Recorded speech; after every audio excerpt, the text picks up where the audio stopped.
I was raised in the church, the Anglican church, and was fairly active in the church as a kid growing up. And so in those years as a teenager, to have no it was almost like a completely different world. Like they used to say, there's who you are in your family, who you are at school, who you are at church, whatever, right? But I had to do that because who I was and what I was going through couldn't be part of any of those things, right? I can remember as my faith became a lot more owned as opposed to just affiliative, the thing I struggled with the most was believing that I was capable of being loved, right? By God anyway. I could, like I said, I could love other people, but it's like that same thing with people in my mind was with God, right? And so when I remembered going into a bookstore trying to find out if there was any book that would address, say, homosexuality, right? And there was like almost none. There was one, right? And this one was basically saying, well, the kind of life that this guy was living was just, it sounded terrible, right? And then I thought, oh, I'm glad that's not me because I don't have those same kinds of experiences, right?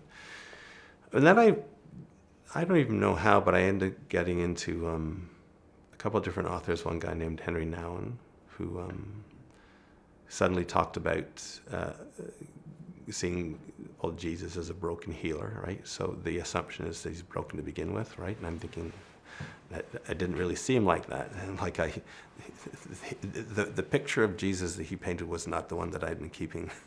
So there was a shift that sort of took place then. And so I think what I came to believe was, like when I look back on a lot of different experiences, like say that guy who offered me the beer, right? Like that's amazing I got out of there, right? So to me that was a God thing, like that's how I sort of see it, right? It could have been so much worse, right? And so my counselor basically tried to affirm that for me. He said, Dave, you've had these traumatic experiences, but you're alive. Like he was sort of, he wanted my perspective to include the here and now, not just the back then. And I said, well, that's good for me to know because my faith today informs my life today. I'm glad now that in that arena, I can integrate this part of my life. It isn't my identity. It's not my.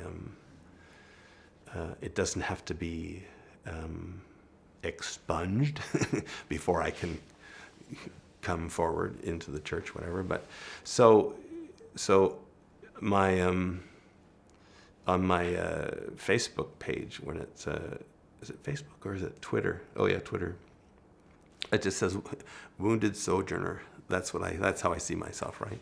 And I think that's kind of how I've come to see Jesus, right? So yeah, faith definitely helps focus my my day-to-day life, I guess. And I certainly know that I think I'm in the place now because of, I'd say, grace, just because there's a lot of people who don't make it this far, right? They just don't. So I'm thinking, wow. But I'm not going to say, I'm not into blaming God for letting it happen, or I don't think the devil made me do it, all that kind of stuff. It's just, I'm thinking, I've been brought this far.